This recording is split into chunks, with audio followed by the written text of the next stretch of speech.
Okay, hello YouTube. Today I'm going to be doing a short video on the Najdorf variation of the Sicilian. If you like content like this and you want to see more of it, please go ahead and hit that subscribe button and click on your notification icon. So this video we're not going to go into a lot of deep theory. We're just going to kind of do an overview of how to play the Najdorf Sicilian with black and what all the topical lines are. So after e4, c5, knight f3, d6, we're going to have d4, cd4, knight d4, knight f6, knight c3, a6. This begins what is called the Najdorf Sicilian. This has been one of the most topical lines in chess for a very long time. This was actually one of Bobby Fischer's favorite, and of course it contributed to him becoming the world champion, and it contributed him to becoming one of probably the greatest players that ever lived. And it's also played into the repertoire of several other world champions. It's been in the repertoire of Garry Kasparov, for example. It played a very prominent role in his repertoire. So there's a lot of different replies here for white. A lot of different things white can do. White can play bishop e3. White can play just about anything under the sun, really. White can play bishop e2. White can play f3. White can play goofy stuff. White can play a4 just to prevent b5. White can play moves like h3. Actually, Fischer played h3 a couple times with some great success with the white pieces. White can play two super aggressive lines. White can play bishop c4. This is called the Fischer-Sozin attack. White can play the very aggressive bishop g5. So how do we respond to all of these different things? Well, I separated into kind of three sets of moves. Okay, so your first set of moves that you kind of have to worry about are if they play anything where you're going to play the move pawn to e5. So basically if they play like kind of a passive kind of classical, or if they play like an early g3, you're going to want to stick to e5. That's usually the best way to go, or at least in my opinion it is. It's also possible to play e6. And actually you get to make that choice against also the other popular setup instead of bishop e2. Another popular setup here is the move bishop e3 followed by f3. This is called the English attack.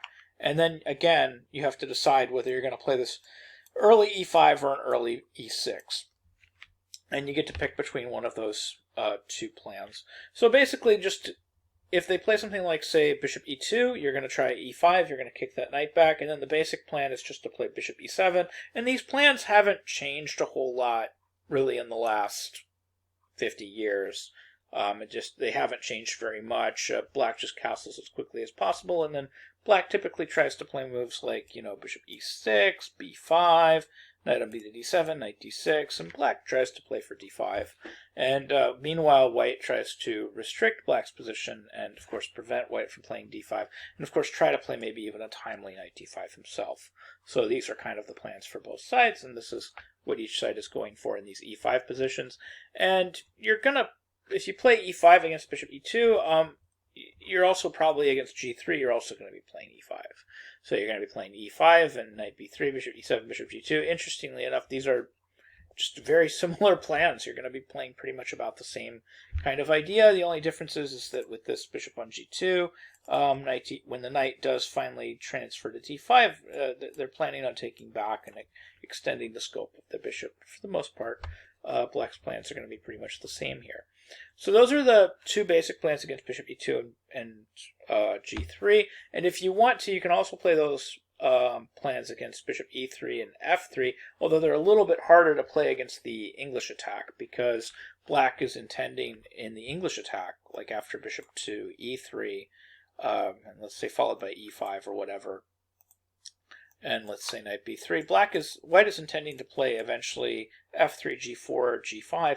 And as it turns out, this plan is actually very good. It's very difficult for black to deal with this plan in these setups, because remember, his goal is to eventually push d5. And if this knight does get kicked away from the f6 square, that's going to be a very serious problem in black executing basically his only plan in the position. Which is to eventually try to play d5. So my personal preference, although there are people that do like to play e5 here, so I'm not going to knock it. It's apparently playable, but my personal preference has always been to kind of play e6 here. And then I've always leaned towards playing b5 and then playing knight on b to d7, and then meeting g4 with knight b6.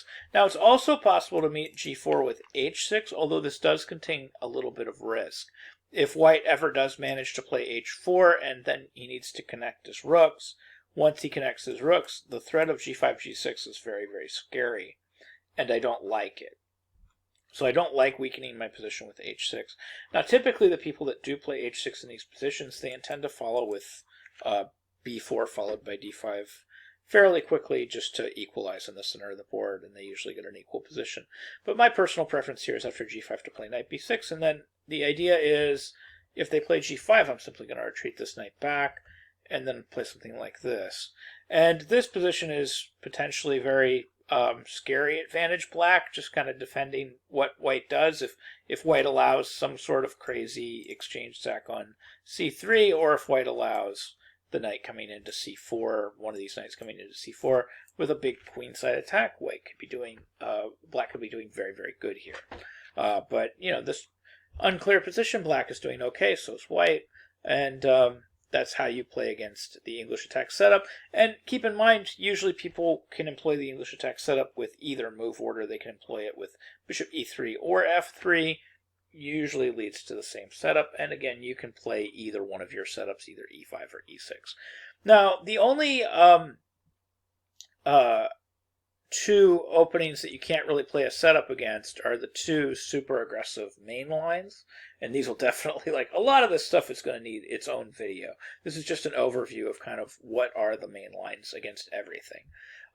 Against the two main lines, you're going to have to play something like e6, bishop b3, and then there's reams and reams of theory here. You can go into a Velimirovic. You can go into this main line, knight on b to d7, which is kind of the main line I would recommend. I think most people that play the Najdorf as their main line will play knight on b to d7, although b5 is another approach. So you can play b5 as well. My personal preference is the move knight on b to d7. I think this is kind of the way to go, and this leads to a lot of complex theory. The idea is to play knight c5 and to get rid of this kind of problem bishop before it becomes too much of a hassle, and then just kind of play chess from there. But it's certainly not an easy position to play for black. It's not an easy position to play for white either. So that's bishop c4. The other option here is bishop g5, and of course these lines are wild and aggressive. I would recommend something like e6, f4. These are the old main lines. Queen f3, and then one critical thing to remember is you really don't want this bishop coming to c4. So you do want to play queen c7 and prevent bishop to c4. They're going to castle queenside, knight on b to d7 gets played to develop, but also to reinforce the knight on f6. g4 gets played, b5 takes, g5 back to d7, and this theory dates all the way back to Fischer. Now f5, now back in the 90s, a lot of people, including myself, were playing the move bishop to g5 check, and of course now we know better with better computers. We know that this move is actually kind of a lemon. It turns out that white just has a huge advantage here. Back then we thought black was okay. Like after king b1, we were playing knight e5. Most people were playing queen e7 back then. Knight e6, bishop e6, f e6, g6, takes, and we thought this was okay for black. It turns out it's really not. This is probably just major advantage white after both of the moves that got tried back then. Queen d8 and queen a7 are probably both still just major advantage white. Pretty much regardless of what you pick, white's just doing really good here. So we know better now. This isn't taking this pawn with check isn't everything it was cracked up to be. But of course back then we were under the impression that we were losing after the main line, which was knight c5, which was the move Fischer played. We thought we were in deep trouble after f6 takes, bishop f8, because nobody really knew how to reply to rook g1. With the threat of just rook g7, nobody really was doing very good against it, and nobody quite knew what to do until people just started playing h5, which apparently just makes a lot of sense, just preventing that queen from going to h5 and saying, okay, if you play rook g7, I don't care. Which people did. They would play rook g7 anyway. But here you can just play b4 and just kind of dare them to go to d5, which they should. And then after takes, you're apparently okay because you're going to play knight back to d7, and you're going to block everything up on the e5 square, and you're not getting killed here, amazingly. So like knight c6, you would play bishop b7, bishop h3, takes on c6, takes on c6, knight e5, and you're holding everything together. This position, in theory, is supposed to be perfectly okay for black. The position is supposed to be borderline completely equal. Like black is holding absolutely everything together. Okay, so that's the current theory of what we're doing here in this uber complicated main line. And again, these types of things probably deserve whole videos of their own. These lines are very, very complicated, and there's of course a lot of other paths that we can go down. These are just the main lines. So the only other thing that people can play against you in the Najdorf Sicilian is they can play kind of goofy tries. They can play stuff like a4 to prevent p5, or they can play another goofy try. They can play h3. Against these moves, my recommendation would just be to transpose into a dragon. Just play g6. Because h3 isn't a totally useful inclusion in a dragon. And the same thing when they play a4, g6 is just a good response, because a4 and h3 are not good moves in a dragon. Other goofy attempts that I've seen people try is stuff like queen f3. Instead of a4, people could try goofy moves like queen f3. And I usually have about the same response. Just in general, if I see a move that doesn't fit with a dragon Sicilian, I will go ahead and switch over to g6. And then a6 is not a totally unuseful move in a dragon Sicilian, but moves like queen f3, h3, and a4 are. So we can transpose and we can gain that extra tempo. And the dragon is, of course, perfectly playable if you have an extra tempo. And this is why people play the English. Okay, so anyways, that is how you play the Najdorf Sicilian with the black pieces. That's the basic overview of how you play against all of the variations that people can try against you. I hope you found this video helpful. I hope you learned something new about chess. Thank you very much for watching.